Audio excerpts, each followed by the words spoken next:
Messi নাকি Ronaldo, Shahrukh Khan নাকি সালমান খান, এই নিয়ে সবসময় তর্ক বিতর্ক লেগেই থাকে। এগুলো ছাড়াও একটি বিষয় রয়েছে যেটির দ্বন্দ্ব কোনোভাবে যায় না, সেটি হচ্ছে স্যামসাং নাকি অ্যাপেল। এই দুই ফোনের মধ্যে কোন ফোনটি বেস্ট? আপনারা লক্ষ্য করবেন যারা অ্যাপেল ব্যবহার করে থাকে তারা সবসময় বলে ভাই অ্যাপেল ব্যবহারের মজাই অন্যরকম, আর অ্যাপেল তো একটা ব্র্যান্ড। অন্যদিকে যারা স্যামসাং ব্যবহার করে থাকে তারা বলে ব্র্যান্ড তো স্যামসাংও, দেখতে হবে ব্যাটারি কার ভালো। তোমরা যারা অ্যাপেল ব্যবহার করো তারা সবসময় চার্জার চাইতে থাকো, তখন আবার যারা অ্যাপেল ব্যবহার করে তারা বলে ব্যাটারি দিয়ে কি করবে, যদি হেভি ইউজ করলে ফোন হ্যাং মারে তাহলে ব্যাটারি দিয়ে কোনো কাজ নেই। বন্ধুরা, এভাবে ঝগড়া চলতে থাকে স্যামসাং এবং অ্যাপেলের মধ্যে। এখন প্রশ্ন হচ্ছে আসলে এই দুই ব্র্যান্ডের মধ্যে কোনটি বেস্ট আর কোন কোম্পানি বা বড়? তো চলুন আজকের এই ভিডিওতে আমরা ক্লিয়ার করি স্যামসাং বেস্ট নাকি অ্যাপেল বেস্ট। আজকে আমরা সব দিক দিয়ে তুলনা করে দেখব যে আসলে কে বেস্ট। বন্ধুরা, আপনারা জানলে অবাক হবেন প্রত্যেকটি তৃতীয় ব্যক্তির কাছে স্যামসাং রয়েছে। অন্যদিকে মার্কেটে সব থেকে বেশি গ্রেস হচ্ছে অ্যাপেলের। মানুষজন অ্যাপেলের একটি মডেলের পর আরেকটি মডেলের অপেক্ষা এমন ভাবে করে যেন বাড়িতে কোনো নতুন ভাই আসতে চলেছে। এই দুই কোম্পানির মধ্যে সেলের কথা বললে এক বছরে আইফোন সেল করে প্রায় 90.3 মিলিয়ন আইফোন এবং এক বছরে স্যামসাং বিক্রি করে প্রায় 74 মিলিয়ন ফোন। বন্ধুরা, মজার ব্যাপারটি হচ্ছে আইফোনের ডিসপ্লে, A4 চিপ এবং ফ্ল্যাশ মেমোরি স্যামসাং নিজেই তৈরি করে এবং আমেরিকার জিডিপিতে অ্যাপেল কোম্পানি কন্ট্রিবিউট করে মাত্র 1%।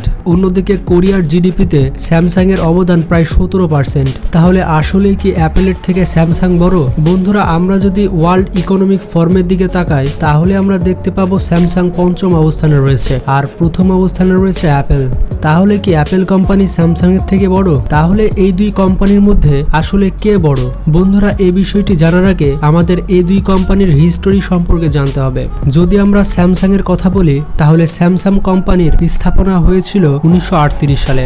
তখন এই কোম্পানি নুডলস তৈরি করার সরঞ্জাম এবং বিভিন্ন খাবার সরঞ্জাম চীন দেশটিতে সাপ্লাই করত। এরপর 1950 থেকে 1960 সাল পর্যন্ত এই কোম্পানি লাইফ ইন্স্যুরেন্স এবং টেক্সটাইলে কাজ করেছে।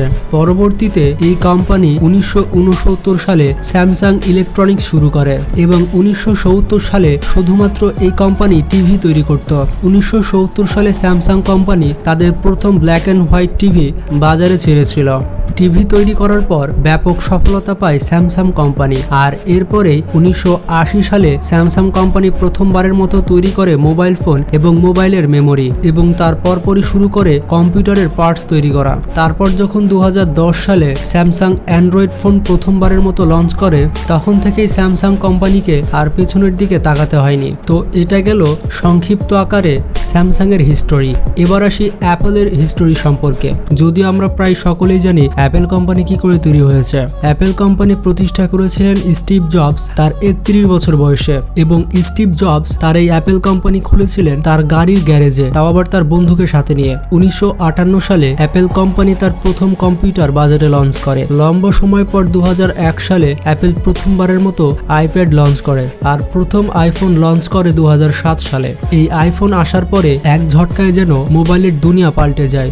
এরপর আস্তে আস্তে আসতে থাকে স্মার্ট ওয়াচ, আইপ্যাড এবং ইয়ারপড। বর্তমানে অ্যাপেল প্রায় সব দিক দিয়ে জয় করে ফেলেছে। এবার তাদের মেকানিজম নিয়ে কথা বলা যাক। আপনারা জানলে অবাক হবেন ভারতের বাজারে অ্যাপেলের শেয়ার রয়েছে 2.8% আর ভারতে স্যামসাং এর মার্কেট শেয়ার রয়েছে প্রায় 31%। যেমন আপনি আপনার চারপাশের দিকে তাকালে কারো না কারো হাতে স্যামসাং দেখতে পাবেন, কিন্তু খুবই কম মানুষ রয়েছে যাদের হাতে আইফোন দেখতে পাবেন। বন্ধুরা, আপনাদের ফ্রেন্ডসদের মধ্যে অ্যাপেল বেশি নাকি স্যামসাং বেশি তা কমেন্ট বক্সে জানাবেন। তো যাই হোক, এবার আসল প্রশ্ন হচ্ছে পারফরমেন্সে কে সেরা। তো যেই বিষয়ে অ্যাপেলের থেকে স্যামসাং বেস্ট সেই সব বিষয়ে কথা বলা যাক। যেমন স্যামসাং এগিয়ে রয়েছে ফাইল শেয়ারিং এ।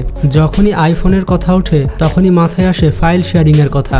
স্যামসাং এর কথা বললে ইন্টারনাল আর এক্সটার্নাল যেভাবেই হোক স্যামসাং এ ফাইল শেয়ারিং খুব সহজেই করতে পারি। আমরা যেভাবে চাই সেভাবেই স্যামসাং থেকে স্যামসাং এ ফাইল ট্রান্সফার করতে পারি। যেমন আমরা ব্লুটুথের মাধ্যমে শেয়ার করতে পারি, তাছাড়া শেয়ারিটের মাধ্যমে পারি। এছাড়া বেশ কয়েকটি মাধ্যম রয়েছে যার মাধ্যমে আমরা স্যামসাং থেকে অন্য যে কোনো ফোনে ফাইল শেয়ারিং করতে পারি। তো ফাইল শেয়ারিং এর দিক দিয়ে স্যামসাং অনেকটা এগিয়ে আছে। এরপরে আসে কাস্টমাইজেশন, মানে আপনি যখনই চান তখনই স্যামসাং কে কাস্টমাইজ করতে পারবেন। যেমন স্যামসাং এর লুক এবং সফটওয়্যার চেঞ্জ করতে পারবেন। যেমন আপনি খুব সহজেই স্যামসাং এর থিম পরিবর্তন করতে পারেন, ওয়ালপেপার পরিবর্তন করতে পারেন, মোবাইলের আইকনগুলোকে এক জায়গা থেকে অন্য জায়গাতে খুব সহজেই পরিবর্তন করতে পারেন। তাছাড়া খুব সহজেই মোবাইলের লঞ্চার পরিবর্তন করতে পারেন এবং লক স্ক্রিনও পরিবর্তন করতে পারেন। এর মধ্যে কিছু এমন বিষয় রয়েছে যেগুলো আপনি অ্যাপেলে খুব সহজে করতে পারেন। আইফোনে কেবলমাত্র আপনি ওয়ালপেপার পরিবর্তন করতে পারেন এবং আইকনগুলোকে স্ক্রিনের এক জায়গা থেকে অন্য জায়গায় পরিবর্তন করতে পারেন। তাছাড়া আপনি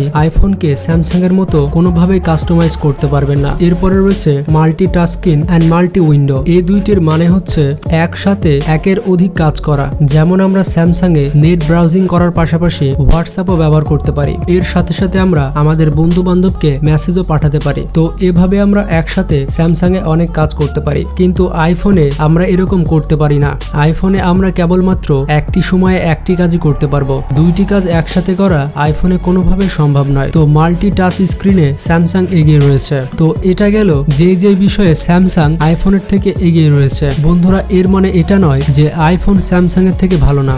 কিছু এমন বিষয় রয়েছে যেগুলোতে আইফোনের টক্কর কেউ দিতে পারবে না। যেমন ক্যামেরা কোয়ালিটি। ক্যামেরা কোয়ালিটিতে আইফোনের টক্কর কেউ দিতে পারবে না। আইফোন এবং স্যামসাং এর ক্যামেরা কোয়ালিটি তুলনা করলে স্যামসাং কোনোভাবেই আইফোনের ক্যামেরার ধারে কাছেও ঘেঁষতে পারবে না। আইফোনের পিকচার কোয়ালিটি ডিএসএলআর এর মতো উন্নত। একটি স্যামসাং মোবাইলের ক্যামেরা যদি 48 মেগাপিক্সেল হয়, তবুও সেটা আইফোনের 12 মেগাপিক্সেলের সাথে পারবে না। অ্যাপেল তার স্পেসিফিকেশনের পরিবর্তে কোয়ালিটির ওপরে বেশি নজর দেয়, যার কারণে স্যামসাং এর থেকে অ্যাপেলের কোয়ালিটিগুলো অনেক উন্নত হয়। এরপরে অপটিমাইজেশনের দিক দিয়ে অ্যাপেল স্যামসাং এর থেকে এগিয়ে রয়েছে। অ্যাপেল তাদের ফোনের হার্ডওয়্যার নিজেরা ডিজাইন করে, আর আইফোন যে সফটওয়্যার ব্যবহার করে থাকে সেগুলো আইফোন নিজেই তৈরি করেছে।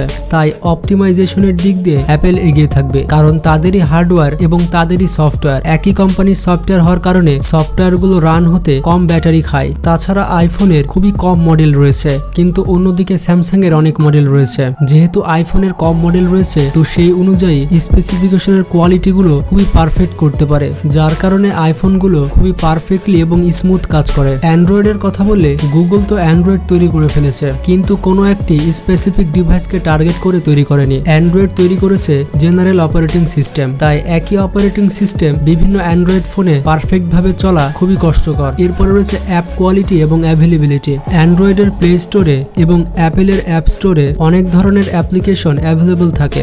আইফোনের অ্যাপসগুলো অ্যান্ড্রয়েডের অ্যাপসের থেকে কোয়ালিটির দিক দিয়ে অনেক বেস্ট হয়। এমন অনেক অ্যাপস রয়েছে যেগুলো অ্যান্ড্রয়েডের থেকে আইফোনে অনেক বেশি ফিচার্স দেয়, আর আইফোনের অ্যাপসের ডিজাইনগুলো অনেক ইউনিক হয়। বন্ধুরা, এই কথা তো আপনারা সকলেই শুনেছেন যে প্রত্যেকটি মুদ্রার দুইটি সাইড থাকে। ঠিকই একই ঘটনা ঘটেছে অ্যাপেল এবং স্যামসাং এর মধ্যে। কিছু কিছু এমন বিষয় রয়েছে যেগুলোতে স্যামসাং এগিয়ে রয়েছে, আবার কিছু কিছু বিষয় রয়েছে যেগুলোতে অ্যাপেল এগিয়ে রয়েছে। তো আপনার ইন্টারেস্টের উপরে নির্ভর করবে যে আপনি কোন ফোনটি ব্যবহার করতে চান। তো যাই হোক বন্ধুরা, আপনারা কে কোন ব্র্যান্ডের ফোন ব্যবহার করেন তা কমেন্ট বক্সে জানাবেন। আর আপনি কি স্যামসাংকে ভোট দেবেন নাকি আইফোনকে ভোট দেবেন? ভিডিওটি ভালো লাগলে বন্ধুদের সাথে শেয়ার করতে পারেন। তো ভালো থাকবেন, সুস্থ থাকবেন, টেক কেয়ার, আল্লাহ হাফেজ।